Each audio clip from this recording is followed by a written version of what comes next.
Hello and welcome back to the Finish More Music podcast.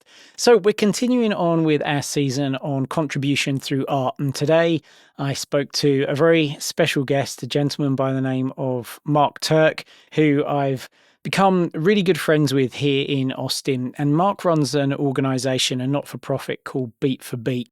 And he's dedicated his life to empowering underprivileged youths through the medium of performance, songwriting, creativity, community-based activities, and he makes the most profound difference in people's lives. He helps young people to choose a more nourishing, fulfilling life and to steer them away from possibly going down roads of crime and, drugs and all of those things that can easily happen to people who don't necessarily trust people around them and have a view that people in the world is perhaps a negative place for them.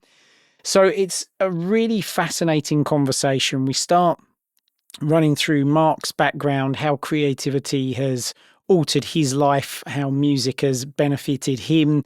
We talk about how he also contributes to other artists and other musicians, as well as, of course, the absolute myriad of benefits to young people when they engage in creative pursuits, and also how that scales up to people at whatever age you are right now listening to this podcast, and all the way beyond into, really the elderly and people who are struggling with addiction. It's a fascinating conversation.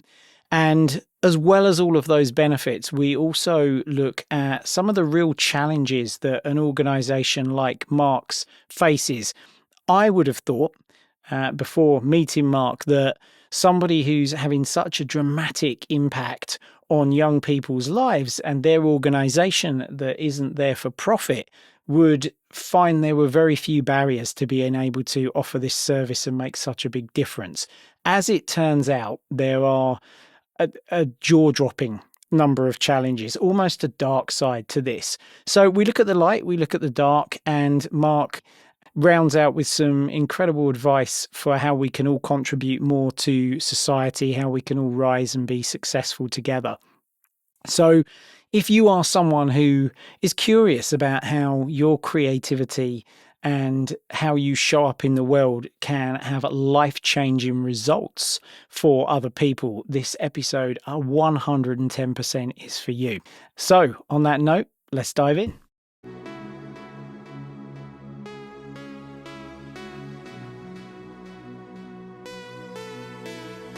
Mark Turk, welcome to the Finish More Music podcast. Absolutely delighted to have you on here, brother.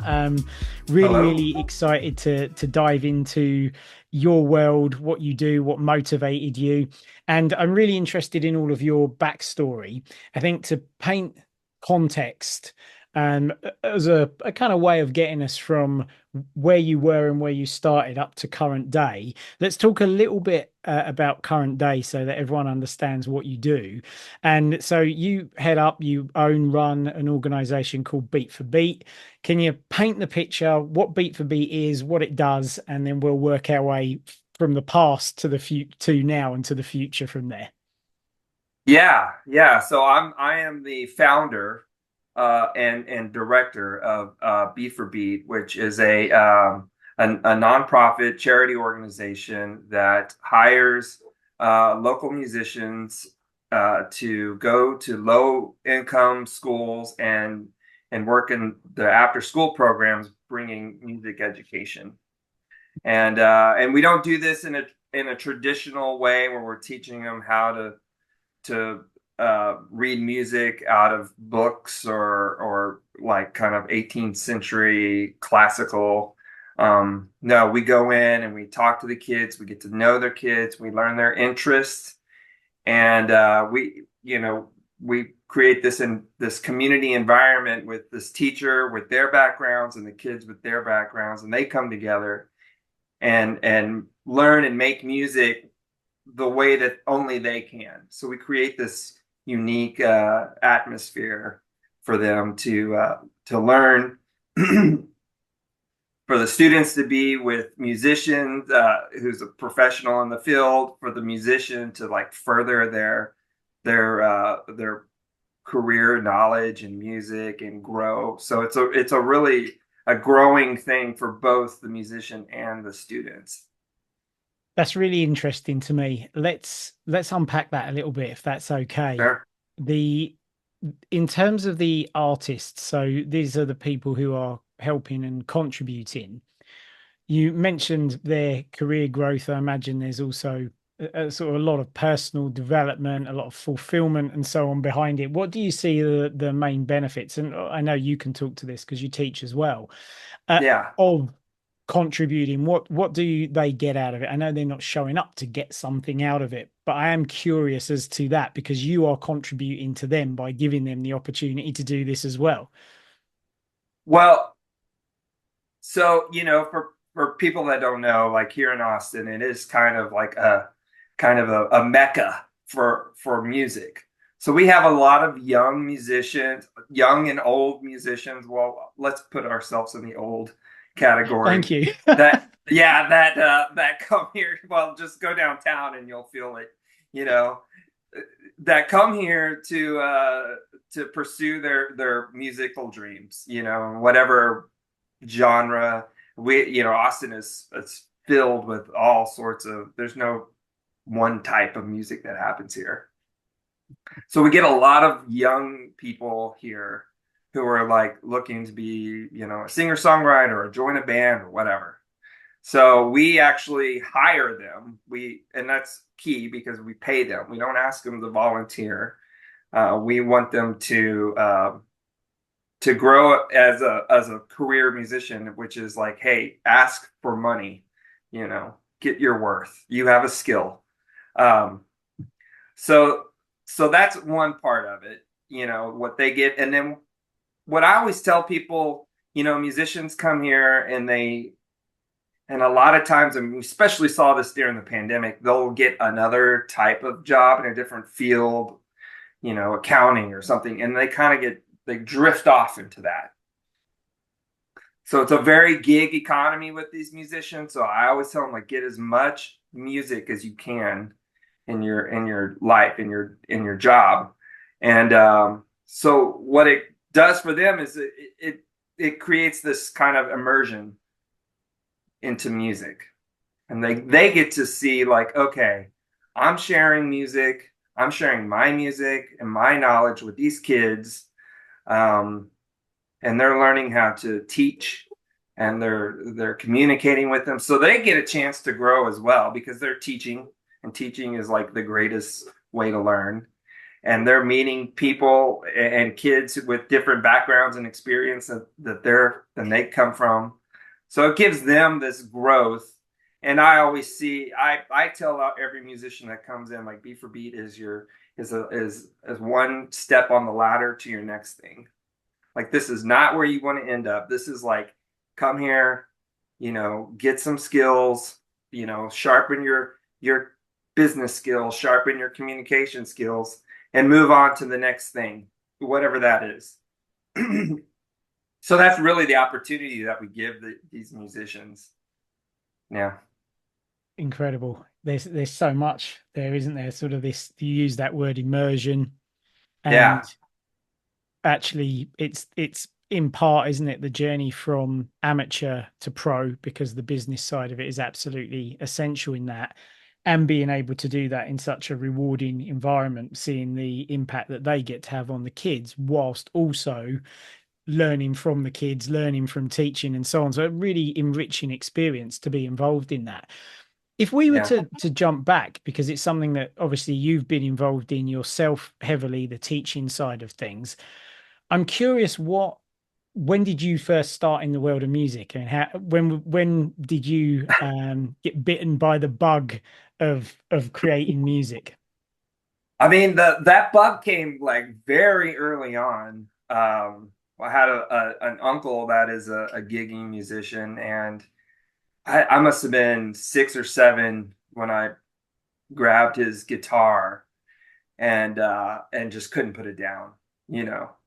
And so I got my own guitar and took guitar lessons, and I could see like reflecting back now that I have my own kids and I've taught kids, like I definitely had the bug. Like I wanted it to be playing music.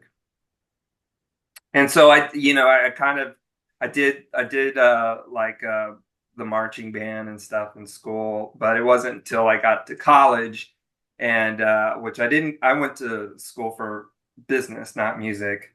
But I met a bunch of musicians in college and you know, got them coerced them all into starting a band.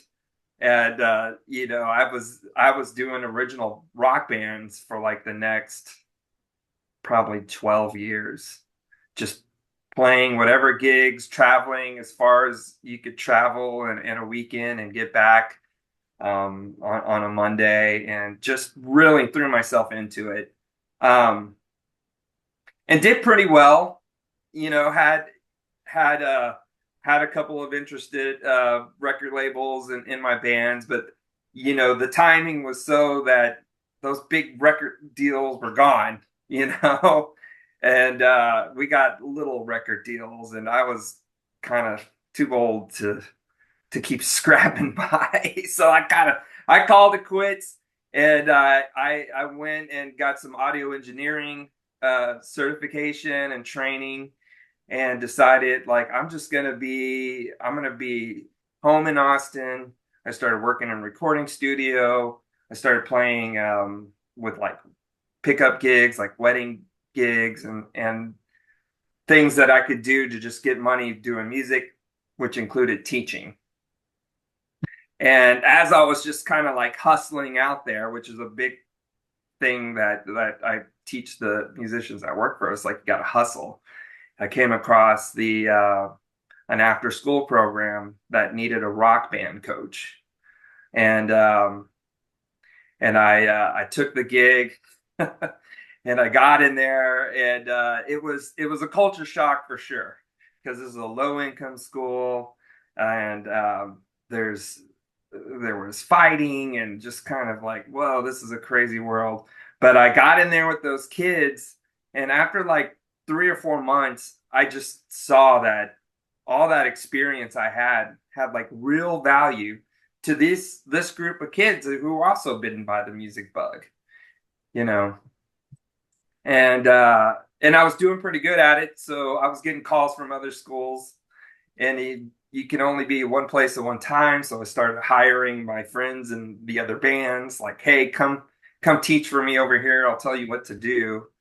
And you're doing that for like a year, and you're like, I've inadvertently started a business, and it makes sense that we should be a nonprofit, so we can raise money to get, I wanted to get better instruments for these kids, and I wanted to expand into more schools, and I wanted to pay the musicians more, and so that's how I kind of got to Beat for Beat, was by accident, really. But being Kind with of, those kids and seeing the impact, and my friends were like, "Oh, this is great! Like you're paying me to go basically play with kids." Yeah, so I was like, "Man, this is good. Let's do this." So that so was that less about was 10 years accident, I ago. think, and more about following your calling and the things that you were called to do. It really was. The doors were opening, and there was a choice. Like, do you go through them or not? So I was like, let's just go. Let's go through them. Let's see what happens. Yeah, You which know. is a really creative mindset as well, right? It's I wonder what would happen if that's a whole big part of creativity, songwriting, whatever it might be, is what happens if I put this with this, or if I try this, if I do this thing. So I can see how that's permeated sort of across all aspects of your life. What has creativity and being engaged in the act of songwriting, performing, being in bands, what has that meant to you, and what has that given to you in your life? In a word, it's wisdom. The and musicians know this, especially original artists know, like, you really have to kind of open up, um and dig into like your heart and soul to pull out the good ideas, and you know it when you're doing it. Like you kind of get, I think like Michael Jordan getting in the zone where he's just hitting all the threes. Like that's that feeling you get when your creativity is just flowing out of you, and so what that's done for me in the teaching realm is allowed myself to like be with these kids, and be with these musicians and learn from them and pull, like I was showed a whole other world, that I'd never seen before. And so I was able to share my experience from like, the things I learned from being on the road and working with different people and different bands, and just kind of learn, about their hardships and their challenges. And, it just makes you see the world in a different way, I think for me personally, it's given me a chance to strengthen like my relationships with people, and, you know, um, just giving me a better, like compass in life. Yeah, that's really cool. And that the word that sprung to mind there was empathy when you were talking about learning about other people's hardships and so on and so forth. It's, a way of improving our emotional intelligence and understanding of society and things. You mentioned earlier, right at the top, when you were talking about bringing the musicians in to teach the kids, the value of teaching and how it helps us to learn more when we teach things. I was wondering as well, when you were teaching kids and also being a part of a band, how did that influence your creativity? Yeah, it's a different kind of creative muscle that you've got to learn to flex. Um, like me and you have completely different backgrounds. I don't know. I know that you're a musician. I'm a musician, but when we start speaking the language of music, um, there's a language block for sure. So when I'm explaining, um, if I'm working with a kid on, like Ableton, is a good example. I could say it how I know it, like, yeah, just drag and drop and click and put this there, and it's like nothing. They get nothing. So then I've got to look at different angles. Like, okay, let me think about this kid's experience, or even the teachers. You got to teach the teachers, like, let's come up with different angles to explain this. And when you do that, it's like, oh, I I see things the way they see things now. And now I can learn to communicate this. It happens with the bands in the band room too. Like I don't know if the drummer I'm playing with is classically trained or he just picked up some sticks and just started going, right? So I could say like, hey, I need you to play, eight eighth notes here. And he might be what? And I would be like, chicka chicka chicka chicka chicka chicka chicka, He's like, oh yeah, why didn't you say that? Chicka chicka, yeah, I got that. So what I'm hearing here, which is very cool, is that your perspective widens because you are naturally, as we both are, I can talk for me as well, of course, in this, it requires us to view the world from ways that other people are viewing it in order to be Hmm. able to convey what it is that we want to teach. And I don't know if you experience this as well, but I do. Oftentimes I teach things and something comes out of my subconscious mind, which is something I knew but haven't thought about for a long time. And I'm like, oh yeah, that thing. And then that Hmm. then feeds back into how I think creatively and so on and so forth. So there's a pulling forward of one's experience, and there's also a light gets shone on the things that we understand but didn't understand as deeply as we might need to when we're teaching it. And so all of a sudden we're filling in some of the gaps and learning as a part of the teaching process. I don't know if you experience that, but it's something that Yeah, I find yeah, quite a lot. it's interesting you say that. It makes me, I did go back to school for like some nonprofit certification, and just kind of try to get a better idea of like how nonprofits are run. And so it was an adult education um, course. There's nothing but adults in there, and it was interesting because there wasn't a lot of newness that I'm like I know this stuff, but they were shining a different light on it, and the light bulbs coming off in here were like, I've never seen it that way. And now I think of it in this whole other way. And it goes back into that immersion thing. I was totally immersed in just like how nonprofits work. And it just like opened my eyes where I was kind of tunnel vision. I didn't know I was tunnel vision, but I was that it like, oh, now I have different, the roads widen and I can go different ways and there's different angles. And then that carries over into other aspects of your life. So yeah, I'm lucky. I'm lucky to have kind of had that opportunity to change my perspective on things. Yeah, it's really enriching, I think, being able to teach, and you've mentioned sort of being around lots of different people as well and meeting new people. In terms of the kids, what do you see as the benefits that they take away from you showing up, or showing up with one of the artists that you're bringing into them? And you mentioned it's what they do in the sessions that you get to run with them is different from the classical education that you might get in school. Um, but they're now immersed in this world with you, with, for example, in the after school or something you may be doing on weekends. What do you see as the key benefits that they take, and maybe things they've said to you? What's the your real lived experience of it?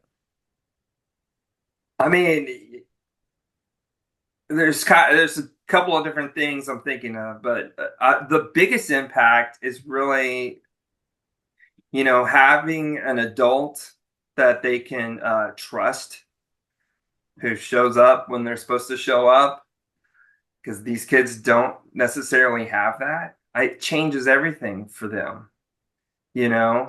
And I've seen kids who were just kind of quiet,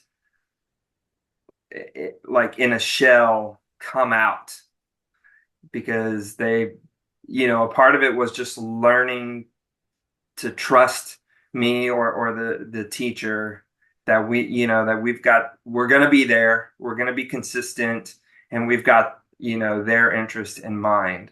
So I've seen kids who were like so quiet at the end of the school year. They're up on stage in front of a crowd singing a song, and nothing but tears in the audience. It's just like amazing. So I mean, there's like when that happens, like you've changed a kid's life, you know. And as far as like musically, like what we hope is, we do find those flash in the pan kids who are like so gifted that they do kind of move on into other things. And then, we've had kids get scholarships into music programs, and that's wonderful. But what I want for like all the kids is just to have music in their life to help them like with their community. We see that these groups that are in our class, they become friends with each other, and they have this music way to communicate. I've had like uncles, show up to pick up the kids. It's usually maybe they take the bus, but the uncle shows up one day and was like, I play guitar, and now this kid plays guitar, so now we can play guitar together. So they've like been able to bond. So if it helps like build friendships and strengthen their bonds with the families, like that's kind of like the baseline thing that I want, because I've had that my whole life. I've had friends and different friends group that connected with music, and it's a great thing. That word has come up in every conversation I've had on this topic of contribution through art: connection. that word comes up again and again and again. And of course, we're talking about music. It's, it's art in general, but where our experience is mainly in the world of music. This idea of connection and togetherness and bonding comes up a lot. And there's the piece here that's obviously the kids experiencing that, you experiencing that, the other artists experiencing that. And there's a somewhat of a cliche, and I think it's good that we see actually that it's true. It's not a myth. Music brings people together, and it brings people together from the words that you've used, like trust. I wrote down self-belief.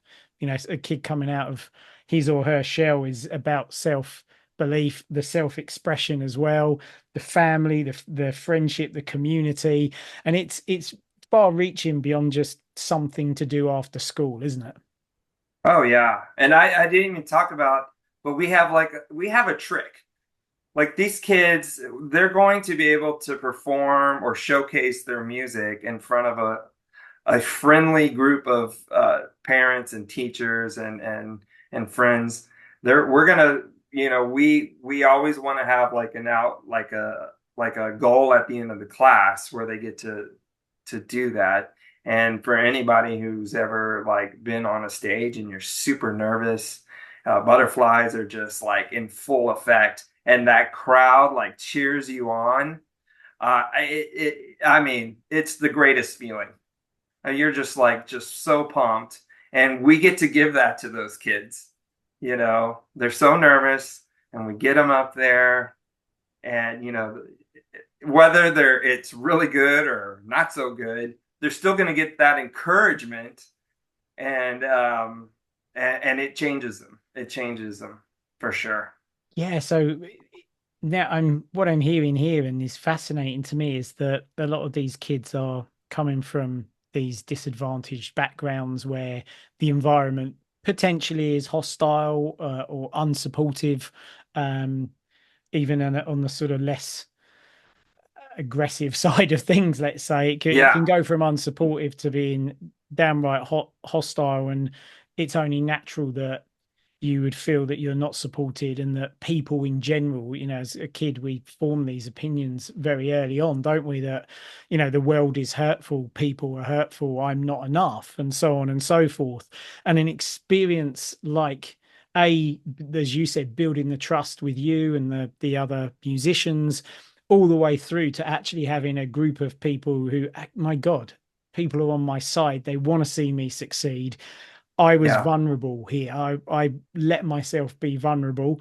I was scared, and people have got my back. And look what I managed to do. And look how, they may not use the word resilient, but there's a note that goes on in the subconscious mind here, which is I'm safe. This is okay. I can do things that are outside of my comfort zone. It's such a gift that you're giving these kids. Yeah, yeah, no, yeah. It's definitely a resiliency, and they love it. They love it. I mean, they come off of there as high as a kite, and it's the greatest thing, for me as a the founder and a teacher, is to witness that. It's like, okay, this is why we're doing it. Like we just did this for these kids, and then we let them off into the world, hopefully with a better projection. Yeah, Yeah. and I have a good friend in the UK who runs a not-for-profit as well, and he talks a lot about getting to the kids early. So he also serves underprivileged, underserved, at risk. All of the kind of terms that I've become familiar with since starting to enter into Yeah. this world with you. He runs an organization, teaches them DJing, teaches them how to write music, electronic music, and so on and so forth. And he talks is Groove School. It's called in London. Give him a shout out, Richie.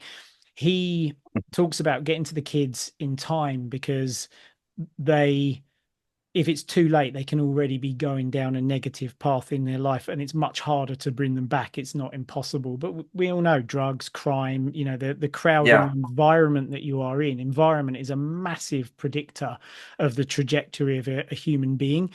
And if you get there in time, then there's a much greater chance that they'll go down a path that is more rewarding, wholesome, healthy for them keep them out of trouble and so on and so forth. So there's clearly a deep impact in it. And I did a bunch of research on this before, you and I have had a bunch of conversations. And Mhm. before our first conversation, I was really interested in the benefits of this to see if I could make an actual impact. And the data is very much in on this. The kids who engage in the types of program that you put on, they're more likely to graduate high school, more likely to attend college, more likely to finish college, more likely to achieve academic accomplishments, even in topics that are seemingly completely unrelated to music, maths, science, English. All of the grades go up across the board in these type of subjects, more likely to be involved in community service. And then a lot of the things we've talked about: increased confidence, self-esteem, self-expression, empathy, tolerance, compassion for others. Oh, that is a lot, right?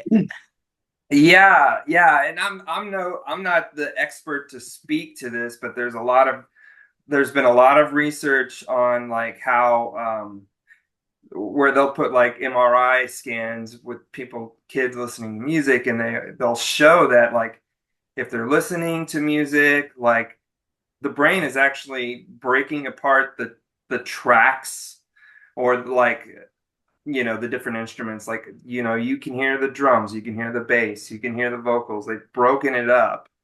Now if you add in that you're participating in that, so you have an instrument, you're hearing that, and you're playing and you're contributing to that, and then add in like maybe you're reading music at the same time. They'll show like these brain scans, and it's just like completely lit up because you're using your whole brain, and it's essentially like a full body workout for your brain to play music. So then of course it makes sense that it would improve you in other areas. Right. As you said, it's like a workout. You're building the muscle, building the neural pathways, and that lends itself to other things. And one of the things that I'm really fascinated about is the trajectory that these kids may go on. And I know we've spoken about this at length, and I think this is a really important and interesting conversation. When we talk about this idea of they've gone on stage, they've performed some music, that they've, had a hand in writing and practicing and all of these things, I think as well, it also shows young people what's possible for them, gives them a glimpse of something. And you know, I've spoken before about my background, and it was very working class background. And I found out that all of these, at risk, underprivileged, and all of these things was my background. I didn't know it. I loved my Yeah. growing up. I wouldn't change it for the world. Um, However, it was very much an environment of people like us do things like this. This is the type of job that you are destined for. This is what we do, how we live, and so on and so forth. And I'm sure that's across all different demographics that happens. It's really easy to get caught in that tunnel vision of this is what I'm destined for, and there aren't options. Going through the types of programs that you put on and actually being put out of a comfort zone, and particularly I think with creativity, creating something from nothing. Hang on, there was nothing there before and I made this Mhm. thing. I think that's really enlightening. It's actually I can choose to do what I want to do. There's so many, even if it's not as wide, sort of overarching as that, there is still this opportunity, I think, where kids say, oh, I thought I was kind of destined to do whatever it is. I'll give you a really quick example. I went to school, young lady, we were in the maths class, and her name was Christy, and the maths teacher said to her, "You're just messing around." He was losing his shit, basically. He was getting pretty upset. She was just, Yeah. talking, doing nothing. And he said to her, "You're not going to amount to anything, blah, blah, blah, blah, blah." And she said, "What do I need maths for when I'm going to work in a Tipex factory?" So in her mind, she was going to work, in a making pens, or whatever was the thing. Yeah.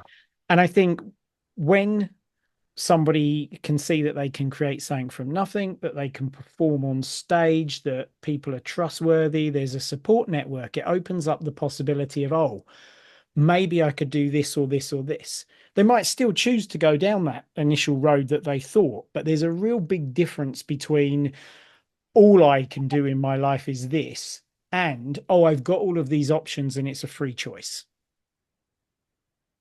Yeah, when you say that, it makes me think of this one instance. I was teaching, I think they were like 10, and I was doing a guitar class. And I was sitting up in the front of the class, and this one little boy comes up to me and he's like, he's like, Mister, what's your real job? I'm like, what are you talking about? Well, you just here, playing with us. Like, what do you do for real? And I'm like, well, this is it, man. I get paid to sit here and play with you, and I get paid to play music in other places too. He's like, oh, do you have a car? I was like, yeah, I have a car. Do you have a house? I'm like, yeah. I mean, it's not a big house, but I have a house, a car, a wife. She's still with me. It's possible. It's possible. It blew his mind. He just couldn't believe it. He was like, he just thought I was messing around, and I was like, no, man, this is it. This is my job. Brilliant. Oh my God, I love that story. That's so cool. Yeah, so Yeah, yeah. you can see that I was really curious about that because I think you can see it can be such a dramatic impact that you get to have on young people and their lives. And also, as you've talked about, even people who are already musicians and the possibilities that open up for them through what you do. Now, all of this being said, it all sounds amazing. It's like, oh, you offer all of these things, you help all of these people, you're contributing massively. This must be a walk in the park. Everyone wants to help. Everyone must want to make this easy. It's a not-for-profit organization. Of course, there's money involved because you're offering musicians opportunities, but a lot of it is you're, raising money for instruments and things for the kids. I mean, it's clearly not only a force for good as an idea, but as I just said, the science is in. It's not even questionable. The number of studies that have been done in the US alone, and these things I read out a second ago, they're from government department websites. This is not that it's not that they're in doubt Mhm. in any way. It's on their own website and studies that they've done. So one would think that it would be like a easy to bring this stuff into fruition. And I mentioned to you before that the first time we had a conversation, we sat and we talked for ages, and I left it and I was kind of shell shocked because I thought, oh, this is as easy as turn up and everyone's going to welcome you with open arms in every possible way. And I was shell shocked by how many challenges you face on a number of different levels. So I think it's important to bring awareness to this. Can you Yeah. speak to that a little bit? I know we could be here for hours, but let's if we were to just start giving people an idea of the challenges that kind of are in the way of being able to give this gift to young people. Yeah. And you're right. I could talk about this for hours, and we have, as a matter of fact. But the top line is funding. Funding is a challenge, and you would think that it's like, oh, here's this organization that's doing these great things for kids, like, especially us with a proven background, like that people would be like, yeah, let's get these people to work. And it's just not so. And and the reason is very complex. But a lot of the funding we get is pass through funding, meaning it started at one source and then moved to another source, and it'll start from the top federal government, go to the state, down to the school district, down to the school, to where somebody has to make these decisions on how that money is going to be spent. If that money keeps decreasing, which it has over the last 10 years, they're going to be down to having just enough money to get the kids in the building. And then these extra like enrichment activities that we bring are they're on the cutting floor. So what does that mean? Well, good. These kids have a safe place to go after school, but what are they getting out of it? You know, is it good quality time spent? Um, you know, not always, not usually. So the idea is that we want to create this safe, learning, nurturing environment. It's just not happening. So then we look to other funding sources like private foundations. Um, they're getting hit up for money from thousands of other organizations like us. So they have to make a choice. Where's our money going to go? Where is our money best served? Um, and I'm going to tell you that the arts is not on the top of their list. And look, it makes sense when you have a homeless like here in Austin, we have a big homelessness population. If we can get uh, more help to them, that's a different kind of impact. What we're trying to do is prevent that, but this is the problem at our door. So I understand the reason why. So the other thing is like, well, why don't you just charge a fee for this? Well, we do. But as funding and everybody knows that the world has been hit with inflation, so then you've got to decide, price of eggs is high. Do I want eggs? Do I want to put my kid in music lessons? Art's kind of the first ones to go. So kind of it really does have a lot to do with as you mentioned, the data is there on what the arts and what music can do for a child, but it's just not a spending priority. So while we've done a lot of great things, that is the challenge, and in every level down, like we have a hurdle to cross, and it's a fight. Every one of them's a fight. So there's a lot of fighting for dollars that goes on. Yeah, and I remember you saying before as well that, and it sort of throws back to the beginning of your answer here, and you mentioned about sometimes the schools just have enough money to get the kids in the building, and that there aren't the after school activities aren't providing any value to the kids a lot of the time. And I remember from a previous conversation, you said it's, much easier for them just to grab a bunch of basketballs out of the sports locker and just say, there you go, play with them for an hour and Yeah, just, tell your go parents pick you up or whatever.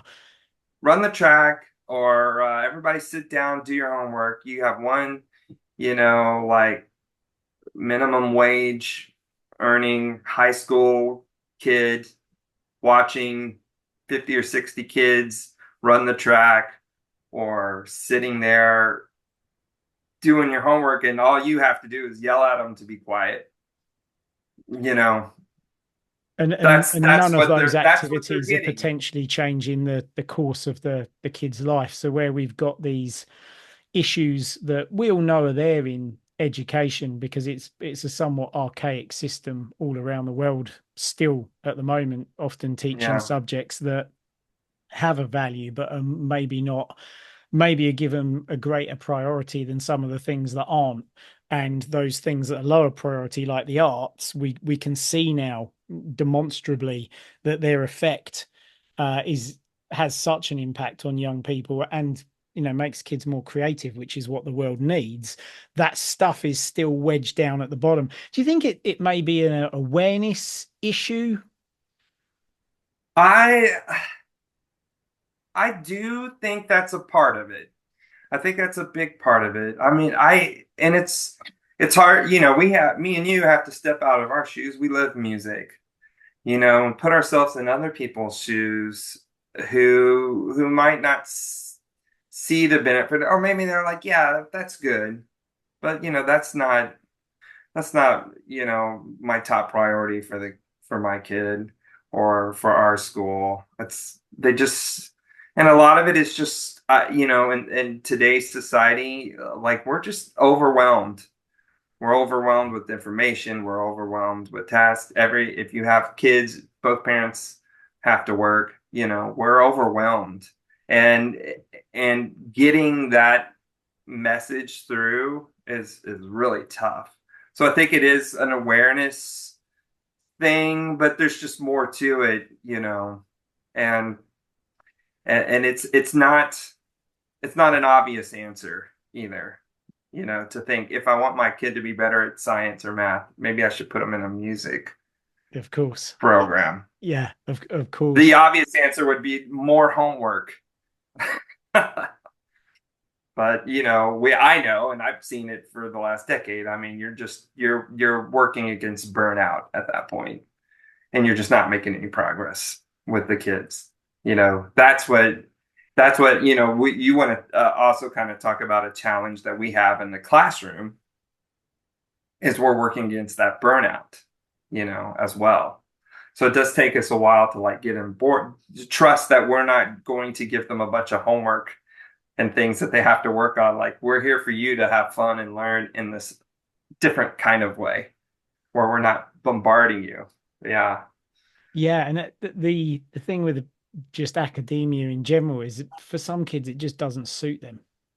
It's just Yeah. not, and that's not to say there isn't value in learning these things, but if pretty much 100% of it is this force fed, here's information, do this with it, get it right, you're a good person, get it wrong, you're a bad person. It's quite a stifling environment, and for some kids, they thrive in it. It's the way their brain works, and for others it isn't, and this sort of outlet that you offer is like a lifeline for them. um And oh, go ahead. Sorry. no, no, Oh, I was please. just gonna say it brings another point because I do a lot of training, with the teachers, and one of the things we teach is like there's different ways that kids learn. And there's just their physical way that they were born. Maybe they're better listeners, or maybe they see it, or maybe they need a hands-on learning, and that's one side of it. But the other side is to understand their cultural background, because we in the States have the capitalistic view. We're a me first society, essentially. But if you have people coming from a more social view of a society, that is looking for the better of the group, and of course these kids don't know that, but that's just the way that they were brought up. And the reason I bring that up is like, why is that important? Well, if you have a kid that from that background, who's speaking up in class because maybe you don't, as the teacher, you don't know what you're talking about, which happens, that kid looks disruptive. But if in his background, he's just has that in his culture that it's like, I need to step up for the better of the group. If you understood that that's what's happening, you would treat that kid differently. You know what I mean?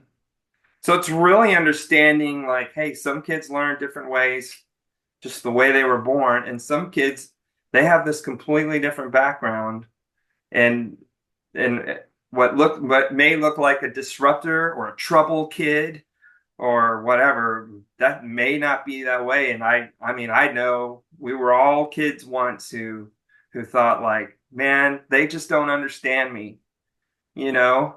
And if we can remember that feeling, it's like that's what's happening with this kid. We don't understand them, So tell me instead of getting mad or sending him to the principal's office, like what's happening?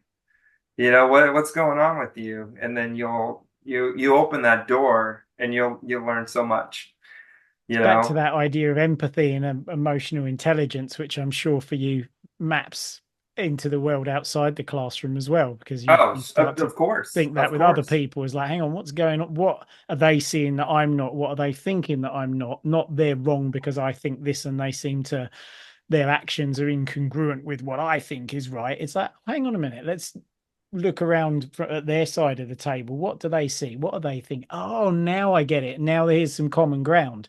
Um, Given that we've obviously talked about there's a bunch of challenges that are involved in this, and I know that it can be a long, hard slog for you sometimes. What Yeah. keeps you going? Um, I want to say pills and Yeah. no. Well, maybe a little bit. No, it really is when you walk into the classroom and you could just see the work happening. You could see that these kids are engaged. You could see that they're growing. I mean, you could just see it, and it's just like, okay, all that, a lot of times I'll be dealing with the red tape bureaucracy stuff all day. Then I'll go to the after school class and I get to see that. And I'm like, okay, it was worth it. It was worth it. Yes, Let's do it again tomorrow. the power of acting from a place of service, right? Um, yeah, very, very good. What would your advice be to anybody who's listening to the podcast and is like, wow, maybe hadn't thought about the impact that they get to have with their creativity, their music, or perhaps are now like, what, I'd love to be able to help young people more, or indeed, and the data's in already in the fact that the elderly benefit massively from music and Yeah. creativity. People who are experiencing addiction and so on and so forth, trauma, all of these things, the evidence is mounting up more and more that art, music, whatever it might be, painting, and particularly doing it in a group where there's the opportunity to bond. This stuff is incredibly beneficial. I don't know if you're aware of this, but they've done all sorts of studies with older people, and they found it's better for their mental health, physical health, cardiovascular health. There was others, like across the board, their metrics were up from being involved in these things. So people are listening to this and they're like, you know what, I feel like I'd love to actually do something with this and contribute in some way. Any advice on what people might be able to do, next steps? Yeah. Yeah. And to those examples, like we mostly work with kids, but we do get a chance to work with elderly or some of the homeless population or special needs adults. So we do get out in that. It's not like kind of our bread and butter. I do kind of want to keep our organization on a single track and not go out. That's kind of a big thing that if you find yourself in this position where it's like, oh, I helped these people. Now let me go help these people. Let me go help these people. So you want to kind of like stay away from that and kind of like pick a lane and just say, well, let's have the most impact we can have here. But when you do get to help other people, it is a great thing. But what I would say is you don't need to start a charity. That's what I did. It's very hard, and it stresses out people around you. And when I did this, I was 10 years. I didn't have kids. It was a whole different world. So I wouldn't probably do it today. But you could do you could start with just the smallest act of kindness and just try it. Just try listening to a neighbor that you probably don't want to listen to, but just try it.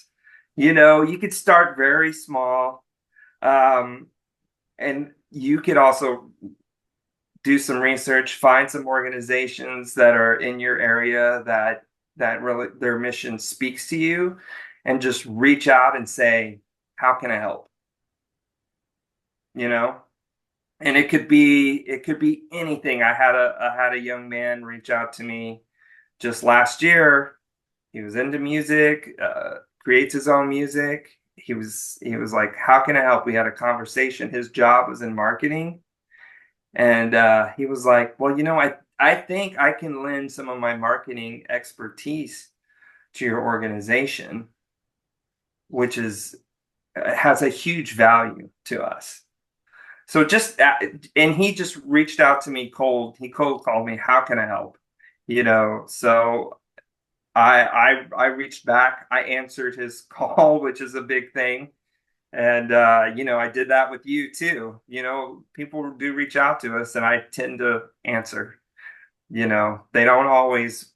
I don't always get to make a new friend like we have been, but sometimes it's not great. But look at this. The things, the connections you can make. So you just don't know. So just put yourself out there and start small and see where it goes. It's brilliant advice. Have a conversation is a is a Yeah. is a big thing because you don't know it. If it may be fruitful, it may not. And as you mentioned, I'm sure the young man who reached out to you wasn't intending to talk about marketing. He was talking about music, and then we just I think don't you know wanted what to we sit don't in a know, right? classroom. Yeah, I think he wanted to sit in a classroom, but then once we got to talking, he was like, "You know what I can do that can really help you is this." And we both got excited about that. But yeah, having conversations, listening, active listening, that's another thing that that kind of goes back to like how we teach the teachers. It's when I'd mentioned like the different ways of learning, but like listen when you talk to these kids, like really listen. And the same thing when you're talking to a stranger or something, like really listen. Don't just hear them, but listen. You may learn something that surprises you, and it's like I never would have thought about that, and that could change things for you for the good. That is something cool that you've mentioned there because I'm really big into this effective communication and listening side of things, and the opposite of that is when somebody's saying something and we're thinking about what they're saying, or we're thinking about something else, or we're thinking about our response. Oh yeah. We're hearing, we're not actually deeply listening and focusing on someone. And I love your advice about starting small.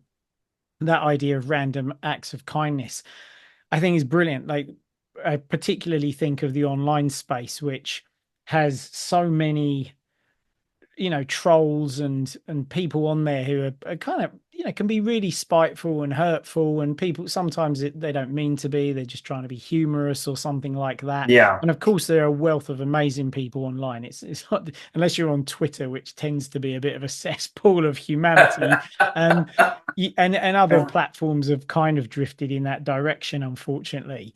There's an opportunity just to go online and say something kind to someone, just to go and you've no idea who they are. Go on there like SoundCloud or somewhere like that and listen to one of their tracks and say, there's always going to be something nice you can say, even if the music isn't to your taste, even if you can hear a gazillion improvements in it. There'll be something in there that you can be really encouraging and supportive about, and it costs nothing to obviously I have an online community where our members do that, and that's sort of their who they are, the cut of their jib, so to speak. Externally though, it's like, what am I going to say here? How can I say something kind and positive about I someone or to was someone? It totally can change someone's outlook, and the difference between them saying, oh, I'm not going to upload music ever again because people are hostile, and, oh, you know what, I got this really lovely comment, I'm going to put something else up. Yeah, yeah, just encouragement. I mean, we all come from different places, and I when I think of like this small act of kindness, you when someone's uploading their music, I mean, if you haven't done it, like it takes a lot of courage to hit that upload button, because that's it. It's out in the world, and if you can like remember that in their process, they got to this point where they're like, I'm ready to hit that upload and put my stuff out there and kind of expose myself. Um, yeah, be kind to them because they just did something very brave. And we've done it, And it does it takes a lot of courage to go ahead and say I'm doing it. I'm putting myself out there. Absolutely, absolutely. Now, Yeah. before we head off, what's coming up in the future? Future plans for you? Yeah, well, so immediately we are in our 10th year for Beat for Beat. So Congratulations. we're going to be throwing a party at the end of the school year. So I'm doing some party planning, which is fun. Um, so that's the short term plan.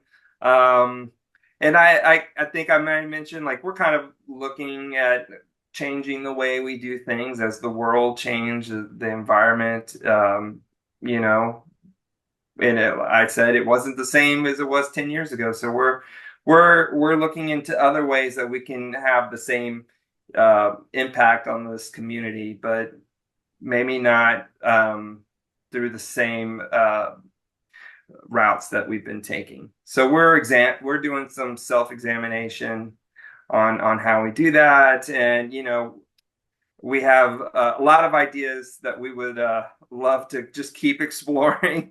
That's I can't make any commitments to anything because it's just wide open right now. So, but we're excited to explore new ways to do this. I love that there are a lot of barriers and blocks and things that get put up, and you keep saying, "Okay, that's just happened. How are we going to respond? How are we going to adapt?" I'm committed to this mission. We'll keep going, and I'll find a way no matter what. Which is a brilliant message that I'm sure you take into the classroom as well. And what a wonderful opportunity for the kids to learn from Yeah, you. yeah. No, like you said, what keeps me going? Taking that, taking that, and showing these kids like, hey, you have options here. You know, look at me, I'm just a dude playing guitar, right? Oh, that's very humble of you, but I think everyone who's listened to this episode can tell you're a long, long way from just a dude. Mark, thank you so much for coming on the podcast. I was delighted when you accepted the invitation because the Yeah. conversations that we've had have changed my life, and I'm sure that people hearing your journey and what you've done and how you contribute and change lives will from the big sort of more grand things that you're doing through to just that idea of listening to someone, it's an incredibly positive and inspiring message. So thank you for coming on and sharing it. Oh, you bet. Anytime. I'm honored that you asked me, by the way. This that's is very great. that's very kind. This, Well, it's look, I think great. we've had such a great conversation. I'm gonna have to have you back for sure, man. Okay, I'm up for it. You know me, I could talk to you all day. Brilliant. Thanks very much, Mark. All right, you have a good one.